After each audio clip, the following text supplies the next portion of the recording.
Hola a todas, todos y todes. Les habla Itací Correa y hoy les doy la bienvenida a un nuevo episodio del podcast Arqueología Presente y Futuro, de la Mesa de Arqueología y Constitución del Colegio de Arqueólogas y Arqueólogos de Chile, el cual co-conducimos con Pablo Méndez Quirós, ambos arqueólogos integrantes de la mesa. Le envío también un saludo a José Opaso, nuestro periodista, quien está a cargo de la producción y está siempre presente con nosotros tras bambalinas. El episodio de hoy se titula Feminismo y teoría queer en arqueología.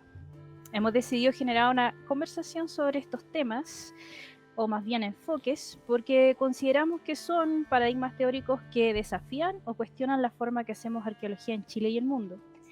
Y también permiten visibilizar cómo en la construcción del conocimiento arqueológico y del relato de nuestra historia aún existe una fuerte y profunda carga patriarcal, normativa, binaria y esencialista. Para abordar estos temas, hoy día estamos con una invitada y un invitado muy interesantes. Los dos son colegas, queridos colegas. Andrea González Ramírez, la voy a presentar ahora, es doctora y máster europeo en arqueología prehistórica por la Universidad Autónoma de Barcelona, licenciada en antropología mención arqueología y bachiller en humanidades y ciencias sociales por la Universidad de Chile. Actualmente es directora de la Escuela de Arqueología de la Universidad Austral de Chile y dirige el proyecto Fondesit de iniciación Arqueología de la Reproducción Social en la Costa Trapaqueña, circa 7000-3000 AP, desafíos metodológicos, implicancias teóricas y alcances políticos. También está con nosotros Felipe Armstrong, es arqueólogo y doctor en arqueología y es académico del Departamento de Antropología de la Universidad Alberto Hurtado. Actualmente dirige el Fondesit de iniciación también, un Fondesit de iniciación, Paisajes corporales en los valles de Elqui y Limarí, cuerpos más allá de la carne y el hueso entre los periodos arcaico-tardío, 3000 AC, 500 DC, y tardío, 1450 a 1540 DC. Bienvenida Andrea y bienvenido Felipe, muchas gracias por estar acá con nosotros. Y bueno, quería partir un poco con una pregunta muy general, quizás parto con Andrea, como que nos cuente un poco a grandes rasgos qué implica asumir una perspectiva feminista en arqueología. Ya. Gracias, Ita. Un saludo de acá desde Puerto Montt. A Pablo, a Felipe, a Gusto. Gracias por la invitación y por tomar estos temas como temas relevantes de conversar, de conocer. Asumir una perspectiva feminista en arqueología quizás yo lo reemplazaría por posición, ¿sí? Posición, un lugar desde el cual uno mira al mundo, un lugar desde el cual entonces uno también interroga al mundo. Y en el caso del feminismo, hay que decir que el feminismo es una corriente de pensamiento emancipatorio y un movimiento social y político que se inscribe en la Ilustración. ¿Sí? Surge y tiene sentido dentro del problema de la político y filosófico de la Ilustración, particularmente del contractualismo, ¿sí? Que define al ciudadano en masculino y define lo relevante en términos económicos y políticos según la escala y la vara de lo masculino. En ese sentido, entonces, el feminismo en general, en sus distintas versiones, interroga y cuestiona esa mirada y esa escala y esa mirada de mundo. Por lo tanto, tener una posición feminista en arqueología supone dos cuestiones. Supone una cuestión de orden filosófica, de pensamiento, una postura intelectual desde la cual uno reflexiona al mundo y a la sociedad, pero también supone, desde el punto de vista práctico, formas de pensar la investigación del quehacer disciplinario y de la incidencia del quehacer disciplinario en la sociedad, ¿sí? Por lo tanto, yo podría decirte que una posición feminista en arqueología y en ciencia en general, y en cualquier campo de acción intelectual, pero también en cualquier campo de acción política, supone por una parte una consecuencia científico y epistemológica, es decir, cómo nos interrogamos y cómo conocemos, supone unas formas de pensar nuevas teorías y formas y metodologías para responder a esas teorías y a esas preguntas, pero también un compromiso político respecto a la ciencia o el quehacer disciplinario o racional o intelectual respecto a nuestra responsabilidad de incidencia política en la transformación social. ¿Ya? Entonces, desde ese punto de vista, yo diría que asumir una posición feminista supone reconocer que las preguntas de investigación, que las formas en que hemos mirado el mundo ha sido una mirada masculinizada en la vara de una mirada patriarcal que no es cualquier mirada patriarcal, es la mirada patriarcal del capitalismo, es de la mirada del liberalismo patriarcal, es decir, no es cualquier patriarcado, es en este momento histórico, que construye una ciencia y por lo tanto construye preguntas y una mirada del mundo.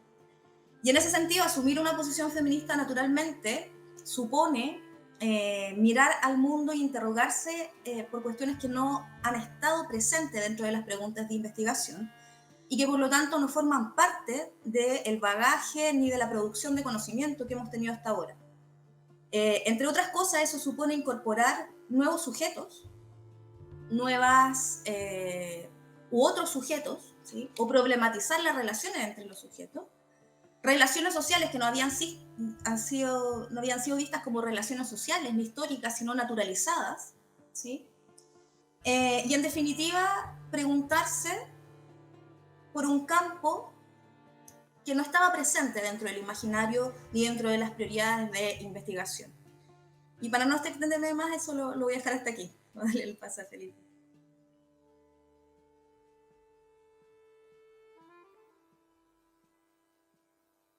Está ahí silenciada, Ita. Súper interesante, Andrea, y muy, muy claro. Muchas gracias. Y en ese sentido también le voy a preguntar a Felipe una pregunta muy similar, ¿cierto? ¿Qué implicancias entonces tiene la perspectiva de la teoría queer en arqueología? Después pasaré un poco como a que ya dialoguemos más, compartamos puntos, ¿no?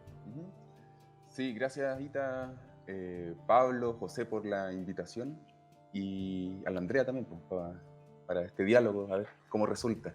Me gusta harto lo que dice Andrea en relación a esta noción de entenderse como una posición el feminismo, porque desde la mirada de lo queer, si bien no tiene una historia político-social como el feminismo, la preocupación por lo queer, por lo extraño, por aquello que sale de la norma, que cuestiona lo heteropatriarcal, también es una posición que va más allá del quehacer académico.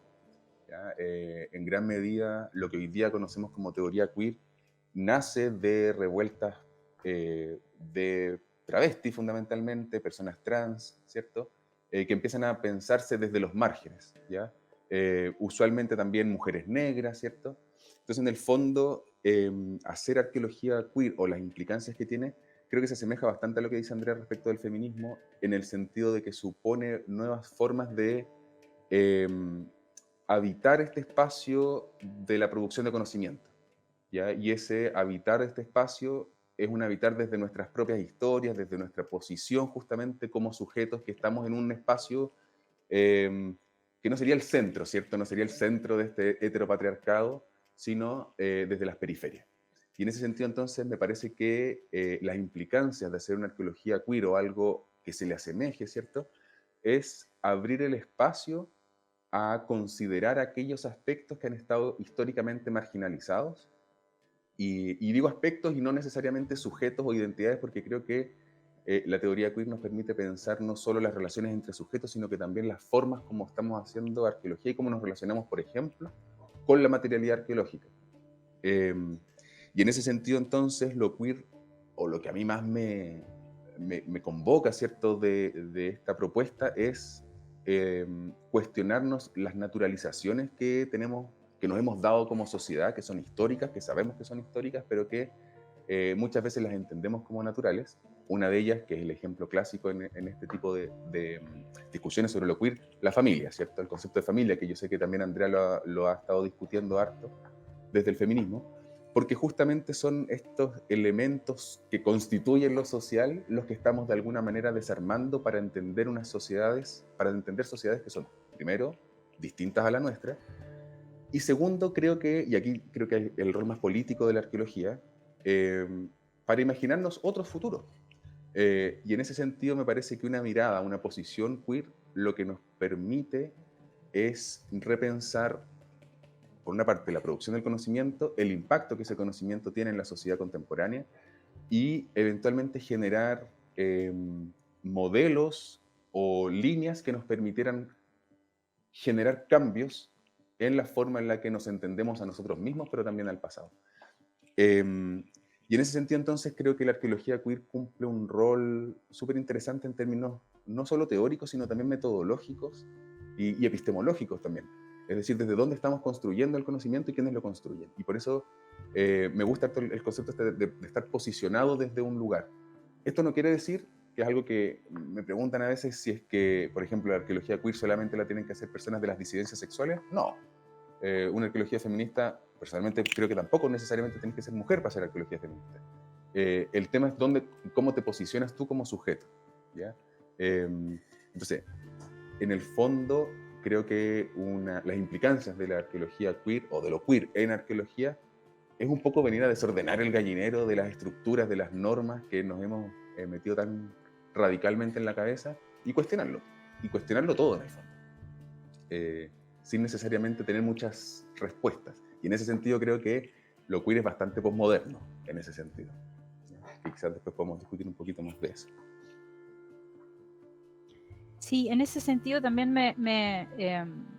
cabe entonces como pensar que hay como varias como aproximaciones o capas de esto, ¿no? Porque por una parte está el posicionarse dentro de la producción científica, ¿cierto? Y cómo tú enfocas y defines o elaboras nuevas líneas de investigación y de trabajo, nuevas perspectivas de analizar o leer el contexto arqueológico y los datos históricos, rompiendo con estas miradas científicas masculinizadas o cisgénero.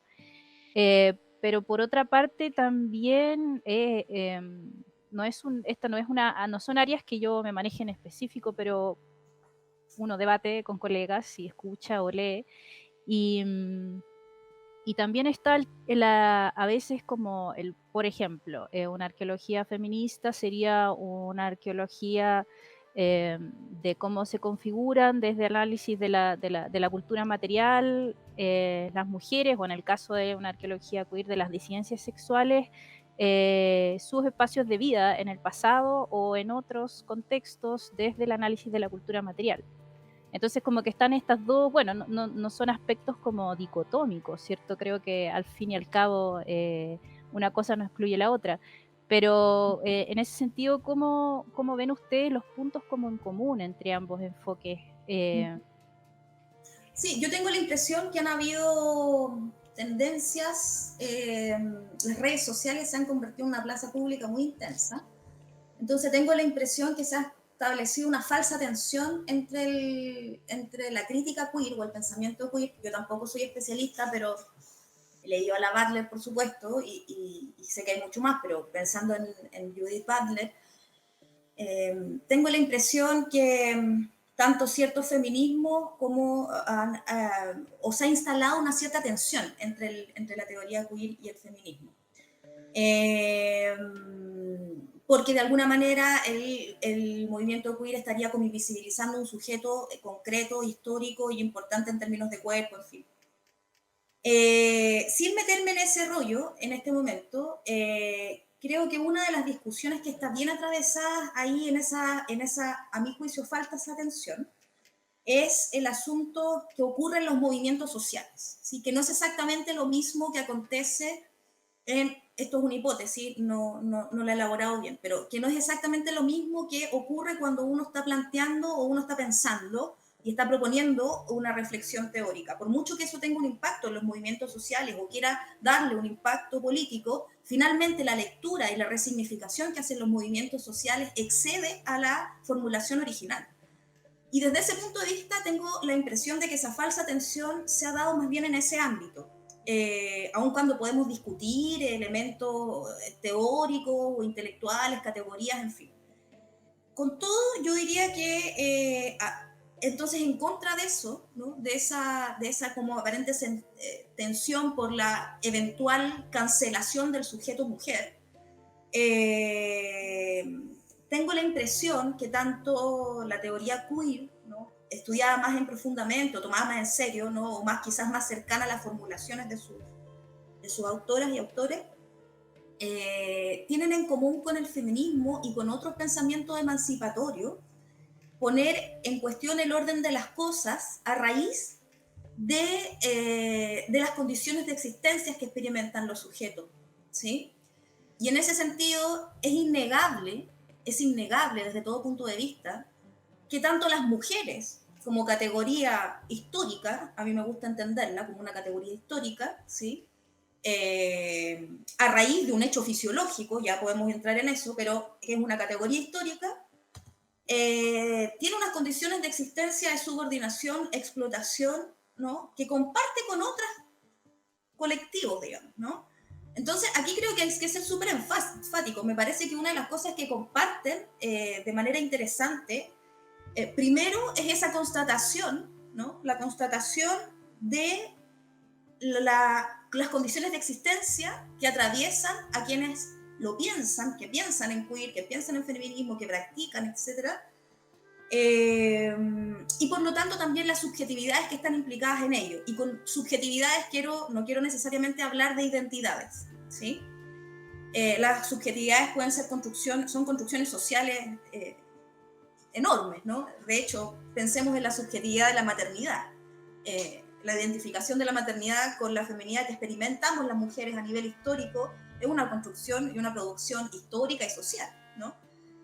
Entonces, para no alargarme, yo creo que compartimos el hecho de problematizar el estado de las cosas, las categorías y las miradas, en el caso del conocimiento, en el caso de la producción científica, las miradas hegemónicas, las miradas dominantes, que no atienden, ¿no? Vamos a decir, para tener un término común, al subalterno, a la subalterna, a las subalternidades que acontecen a raíz, ¿no? de los sistemas de dominación y de poder, de diferencias de las que sean, políticas, económicas, ¿no? Entonces me parece que eso hay un hilo conductor ahí que también compartimos con otros movimientos, ¿no? De hecho, la misma discusión que se está dando hoy día y la tensión que se instala en la plaza pública entre la teoría queer y el feminismo, esta supuesta tensión, fue la que se instaló entre el movimiento obrero marxista y el feminismo de los años 60. Es exactamente lo mismo, que es la disputa por la veracidad del sujeto político, ¿ya? Es decir, ¿quién es el sujeto de lucha y de emancipación al que aspira ese movimiento, ¿no? Y en ese sentido, un movimiento feminista político no podría prescindir de la emancipación de las disidencias, ¿no? Desde ningún punto de vista, ¿no? Entonces, no me parecen posturas ni antagónicas ni nada, me parece que son posturas que pueden solidarizar, que pueden problematizar asuntos en común. Y en el caso de la arqueología, yo creo que abarcan preguntas de orden diferente, no necesariamente pueden conciliarse eventualmente, pero creo que apuntan a cosas distintas, por lo menos desde donde yo trabajo el feminismo en arqueología. Entonces, dicho eso, no me alargo más ahora sí, claro, yo veo esos puntos en común en relación a eso, que también compartimos con otros movimientos, ¿no? Y creo que la disputa probablemente está en el campo más que nada de los movimientos y cómo se traduce eso en estrategias políticas. Sí, yo concuerdo con Andrea que en el fondo aquí hay más puntos en común que otra cosa, sobre todo por lo que decía en relación a este concepto de las subalternidades, ¿cierto? Quienes han estado de alguna u otra forma excluidos de los procesos sociopolíticos y en particular pensando en la producción científica, en la academia, quienes han estado excluidos de la construcción del discurso científico. y de la práctica, ¿cierto? Y es evidente que las mujeres y las disidencias sexuales, pero también los cuerpos racializados, etcétera, todo el sinfín de subalternidades no han estado, ¿cierto? Siendo parte de la producción de ese conocimiento. Y esto es importante no solo por la cuota, ¿cierto? Como la cuota indígena o la cuota feminista o la cuota de los maricones, lo que fuera, ¿cierto? Aquí lo importante es que es entender que la producción científica es una producción histórica. Y a lo largo de la historia de la ciencia, como decía Andrea, lo hicieron hombres blancos europeos en la mayoría, que tenían o eran terratenientes o tenían plata, básicamente, ¿cierto? Entonces, ¿qué pasa con aquellos que no estaban en ese espacio? No impactaron en la ciencia. Entonces, esa pseudo-objetividad de la ciencia, o este intento de objetividad en el fondo es una objetividad que se daba básicamente porque todos tenían, entre comillas, el mismo punto de vista. Una vez que tú incorporas a otras subjetividades, te vas a encontrar con múltiples puntos de vista. Y desde ahí, la objetividad de la ciencia cambia, en términos epistemológicos. Y uno podría pensar que la objetividad va a estar dada justamente por la multiplicidad de miradas y no por la unicidad de miradas. Y en ese sentido creo que tanto los intentos feministas como los intentos más queer de contribuir a la disciplina arqueológica en este caso, apuntan para allá. En el fondo, más que encontrar la nueva verdad, es permitir que las narrativas se multipliquen. Por lo menos así lo entiendo yo desde lo queer, sobre todo. Esto, multiplicar esas posibilidades, porque en el fondo, al multiplicar las posibilidades interpretativas, lo que estamos haciendo es tener muchas más opciones, ¿cierto?, de comprender a otros. Y esto es súper importante en arqueología porque, salvo que estemos haciendo una arqueología del pasado contemporáneo, por ejemplo, en general estamos trabajando con grupos de otros, ¿cierto? Que son otros en muchos sentidos, económicos, sociales, políticos, religiosos, etc. Y por lo tanto, entendiendo esta forma como hegemónica del patriarcado, ¿verdad?, quedarían también como parte de los marginales, de lo que está fuera del centro, ¿cierto?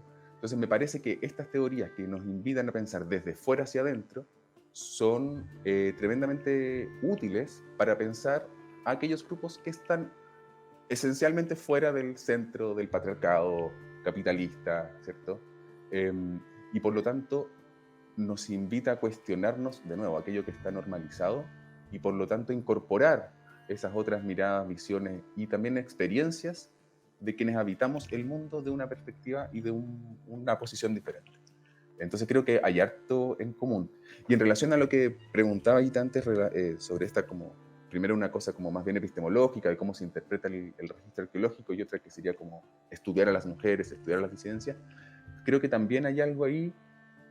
Personalmente pienso que hacer arqueología feminista no implica necesariamente poner el foco en las mujeres. Tú podías hacer una arqueología feminista poniendo el foco en, no sé, estudiar a los regimientos militares del siglo XIX, ¿cachai? Como entendiendo que todas las relaciones sociales van a estar atravesadas por el patriarcado, y el feminismo tiene algo que decirnos en relación a eso, independiente que haya o no mujeres, que es este sujeto histórico, ¿cierto?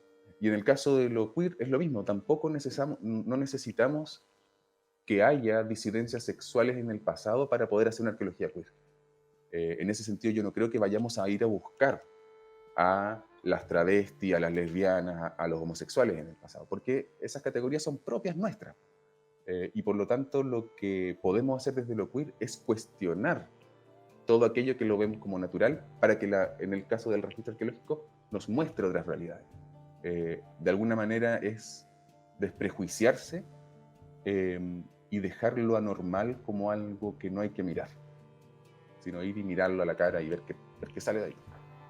Sí, yo quería agregar eso, se me había olvidado, estoy de acuerdo, súper de acuerdo con el Felipe. Quería mencionar igual que, claro, existe como la noción de que el feminismo se pregunta solo por las mujeres y que el movimiento queer o el pensamiento queer se interroga solamente por las disidencias. Cuando hablamos de un posicionamiento y de una mirada de mundo, y por lo tanto de una mirada de las relaciones sociales, en el feminismo, por ejemplo, no necesariamente nos estamos preguntando por las mujeres. La pregunta es inversa, quizás. Habría que decir o preguntarse por aquellos sujetos o actividades o ámbitos o temas, ¿no? Que a propósito que la hacen las mujeres, han estado desatendidas en su configuración y de su variación social y cultural. ¿No? Entonces, por ejemplo, tenemos toda una serie de actividades, ¿no? La paleodemografía es el ejemplo más brutal, ¿sí? Donde se dice hubo aumento poblacional, ¿sí? Como si fuera una cuestión natural, ¿no? Y no, por ejemplo, el aumento de la sobrecarga de los trabajos de los cuerpos de las mujeres que tuvieron que embarazarse más, ¿sí? Eso es una pregunta feminista, ¿sí? Porque estamos desnaturalizando un fenómeno que ha sido naturalizado, ¿ya? Entonces, no necesariamente una pregunta feminista se interroga por las mujeres. Hay, dentro del feminismo, de hecho, eso se le llama la hair history, ¿no? Que es la historia de las mujeres, que tiene por objeto básicamente recuperar la genealogía de las mujeres, que es una genealogía desconocida, que es una línea que hubo muy potente dentro de mucho tiempo, pero no hay que establecerla como en un nivel de identidad con el pensamiento feminista. Es, por supuesto, una preocupación del feminismo hacer esa genealogía, recuperar los lugares, las participaciones de las mujeres en términos políticos, económicos, no sé qué, pero no nos interesa, por ser feminista, ir a hacer una historia de las guerreras, ¿no? Ni destacar que las mujeres, porque eran guerreras y podían casar, como si fuera algo que pudiera estar cuestionado, ¿no? Sería propio del pensamiento feminista, ¿no? Entonces, ahí podemos entrar en debate y en problematizar eso también. Por ejemplo, que han sido cosas que han salido últimamente, ¿no? Estos grandes hallazgos de mujeres cazadoras, como si hubiéramos descubierto algo, ¿no? Ahí precisamente una posición feminista lo que dice es, atención, esto no es ningún hallazgo, ¿no? Ahora, lo interesante es que es un hallazgo para el patriarcado.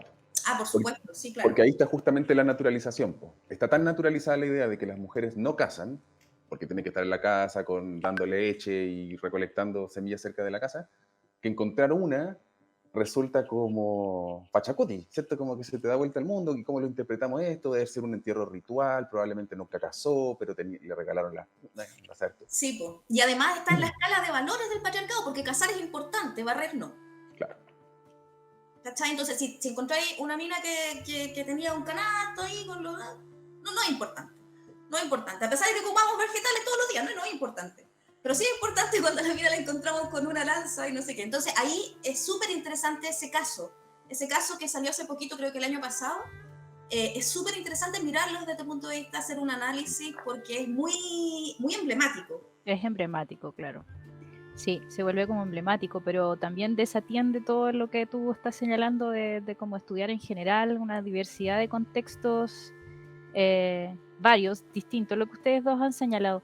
En ese sentido, yo quería como hacerles una pregunta que yo pienso un poco en la gente que está escuchando acá y que quizás no necesariamente son arqueólogos o arqueólogos.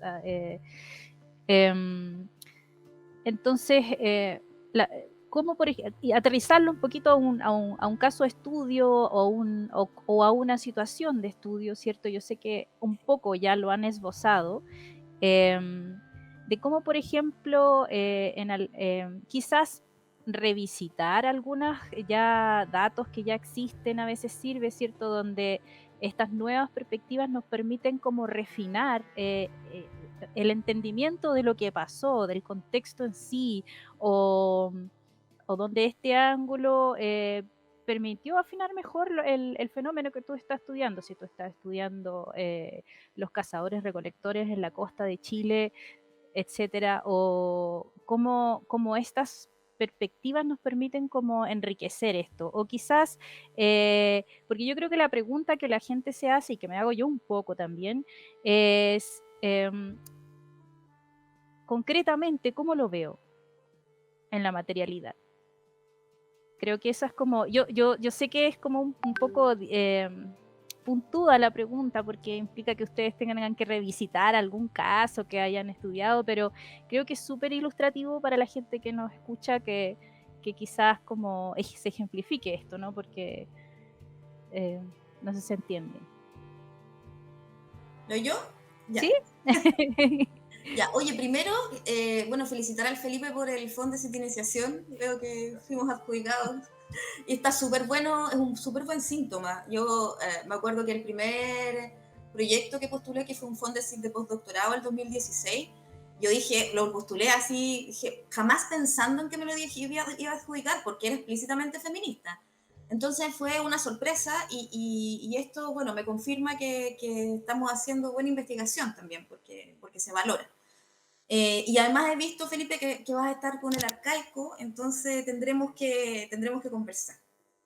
Estupendo. Bueno, no, mira, es difícil, bueno, sintetizarlo acá. Yo voy a tratar de sintetizarlo un poco con lo que he trabajado yo. Yo trabajo en lo que se denomina la teoría de la reproducción social, que es una preocupación que surge del marxismo, ¿no? Surge Engels, Marx, hablan de la reproducción social precisamente porque la economía neoliberal no considera todos los asuntos de la producción de la vida que permiten al sostenimiento del orden de la producción, al capitalismo, ¿no? Entonces, todos los trabajos de cuidado, los embarazos, la lactancia, la enseñanza, la crianza, hacer la comida, barrer la cama, etcétera, no son considerados por el liberalismo capitalista. Entonces, esa fue una preocupación temprana del marxismo, pero nunca la trataron en profundidad, o la trataron más o menos con poca profundidad, y la retoma después el marxismo feminista y las materialistas feministas, donde también hay unos debates súper entretenidos y sabrosos, digamos. Y yo tomo de ahí esa tradición, que es una tradición que bebe un poco de tradiciones feministas francesas, pero gringas también, que se interroga precisamente por todas aquellas actividades que sostienen la vida y que se relacionan de manera, no, no sabemos cómo, y eso hay que investigarlo, de manera tensionada o complementaria con los modos de producción, ¿no? Y por lo tanto es una pregunta de economía política, ¿no? Lo que nos interesa acá es investigar de qué manera la organización de los trabajos reproductivos, entiéndase gestación, lactancia, cuidado de la casa, etcétera, conviven, sostienen, se tensionan con los modos de producción, se contradicen, ¿no? Bueno, ¿cómo vemos esto nosotros? ¿Dónde lo vemos en la materialidad? ¿Cómo lo concretamos? Obviamente esto tiene una línea de bioantropología muy potente, muy fuerte, de bioantropología feminista, en la que venimos trabajando con mi compañero, con el Arturo Sáez, hace bastantes años ya, para pensar y desarrollar eso en términos teóricos y metodológicos, y en eso nos hemos estado machacando el mate en los últimos, no sé, 15 años.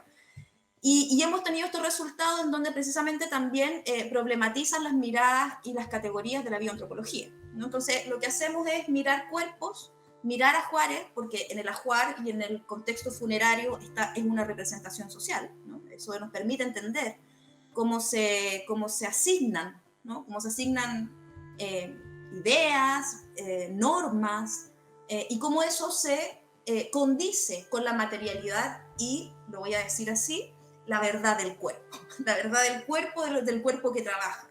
El cuerpo que trabaja tiene huellas, tiene historia, tiene una biografía, ¿no? Y es súper interesante entonces comparar esa biografía, tanto desde el punto de vista individual como desde el punto de vista poblacional, con las representaciones funerarias, y luego llevar eso a la vida social, llevar eso y compararlo con los lugares de producción en los asentamientos, con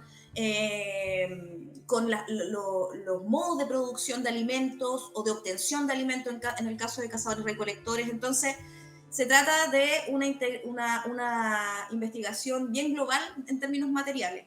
Entramos primero por la vía bioantropológica y funeraria para luego resituar esos resultados en los materiales que aparecen en la vía social en general. Y lo que estamos haciendo ahora es pasar de eso ya a nivel histórico, ver cómo eso se transforma históricamente, ¿no? Y si queda tiempo les puedo contar cuáles fueron los resultados, han sido los resultados y en qué estamos, para no alargarme más. Eh, ¿Le doy yo ahorita? Sí, sí, Felipe, Sí, adelante. no, estaba pensando que en el caso mío, yo trabajo más bien con cuerpos no de carne ni de huesos, sino con lo que se ha visto tradicionalmente como representaciones del cuerpo humano, adornos, etc. pero me parece que lo queer, al menos desde algo que a mí me parece que es tremendamente relevante y que puede ser súper útil y que quizás da un buen ejemplo de cómo se puede llevar a la práctica, ¿cierto?, estas miradas en arqueología. Para mí lo queer puede ser algo tan básico como cuestionarse las tipologías. La arqueología, sin tipología no seríamos arqueología, ¿cierto? Está en la base de lo que, de la disciplina, ¿cierto? Es decir, categorizar objetos, decir estos son sartenes, estas son ollas y estos son platos, ¿cierto? Pero ¿qué pasa con aquellos objetos que no son ni taza ni vaso? Que es una taza grande o un vaso con orejas, ¿cierto? Tradicionalmente esos han quedado fuera de las tipologías y se los ha entendido como objetos que quedan al margen, ¿ya? Quedan al margen de la interpretación, pero no por eso estuvieron al margen de lo social en su momento de uso, ¿cierto? Entonces yo creo que desde una perspectiva queer o una posición queer, ¿cierto? Nos podemos llegar a cuestionar esas tipologías de forma tal que revaloricemos aquello que sale de la norma. Es decir, si en un conjunto tenemos de 100 cosas, tenemos, no sé, 50 tazas, 30 vasos, y de repente uno o dos objetos raros, bueno, ahí fijemos. Porque son esos objetos raros los que nos van a hablar tanto de la norma como de lo que se sale de la norma. Entonces, a mí me parece que una perspectiva queer lo que nos obliga de alguna forma es a cuestionar las tipologías. ¿Y por qué? Porque la tipología es un principio ordenador que está anclado en una forma de comprender y de habitar el mundo que es europea, es occidental, está históricamente situada, ¿cierto? Esta necesidad como de el análisis, ¿cierto? De separar para entender. Esa es una forma de comprender y de hacernos del mundo, que es la forma que tenemos nosotros. Pero podemos pensar otras formas de dividir el mundo, ¿ya? Y que en esas divisiones no se nos cuele por los dedos aquello que se parece raro, ¿cierto? Lo raro, lo que no podemos nombrar. Y ahí, no sé, me gusta mucho un ejemplo que pone la Mary Weissmantel en un artículo cuando pregunta por un falo de cerámica que está en el museo, me parece que en el Museo del Arco, en Perú, en Lima. Y la persona que está a cargo, el curador, le dice que, ojo, no lo tenía puesto en la vagina, porque estaba en el contexto de una mujer enterrada con este falo. Entonces, en el fondo, desde una categorización tradicional, se ve la necesidad de decir que una mujer no tenía puesto un falo en la vagina cuando la enterraron, ¿cierto? Pero en el fondo, esos objetos que son raros nos están hablando mucho respecto de cómo esa sociedad está entendiendo, por ejemplo, en este caso, un órgano sexual, pero que no es necesariamente la forma en que nosotros lo entendemos, ¿ya? Entonces, en el fondo, creo que lo queer puede ir desde lo más básico, que es como cómo vamos a separar las cosas que nos encontramos en la excavación arqueológica, hasta aquellos aspectos mucho más complejos que tienen que ver con la subjetividad, con la construcción de la identidad. Me acuerdo, por ejemplo, de un artículo que está en el Boletín del Preco de una colega argentina, la María Carolina Rivet, que hace un estudio de arte rupestre de escenas sexuales, pero que son parejas, pero que no tienen indicación ninguna de género, ¿ya? Es decir, no sabemos si son dos mujeres, dos hombres, un hombre y una mujer u otra cosa, ¿cierto? Y eso lo cruza con historia, o sea, con documentos de un juicio en la colonia temprana, donde nos damos cuenta que hay múltiples identidades que en nuestra categorización, que tiende a ser binaria, no cabrían. Entonces, en el fondo, creo que ahí lo queer nos permite ver como en los intersticios, ¿cierto? Y bueno, no sé si se entendió, pero en el fondo va desde lo muy concreto de la tipología hasta estos aspectos mucho más complejos de las identidades. No, se entiende claramente, lo encuentro, además es muy, muy interesante escucharlo y también como replantearse, ¿no? Porque es lo que queda afuera, lo que nadie quiere ver o lo que no quiere ver esta sociedad, en el fondo. Para ambos casos.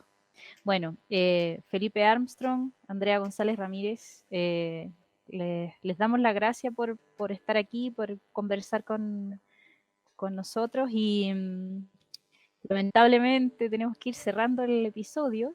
Me queda así unas ganas terribles de seguir conversando todo esto. Y eso, darle muchas gracias y fue súper interesante y aclarador, por lo menos para mí, mucho. Gracias a Tita, al colegio, a Augusto, al Pablo y un saludo al colega ahí Felipe resistiendo y generando nuevas ideas. Un gustazo. Gracias también a ustedes, Pollita, Pablo, José, Andrea, estuvo entrete, cortito, siempre se hacen cortitas las cosas, Sí. Se hacen cortas, sí. pero está bueno, pues ahí hay que armar algo más largo. Y también, pues felicitaciones Andrea por el Fondesit, vamos. Está buena la cosa. Sí. Eso. Bueno, vamos cerrando el episodio de hoy. Espero que les haya gustado a todas, todos y todas. Oye, y los que escuchan que se colégense. Todo a Sí. colegiarse.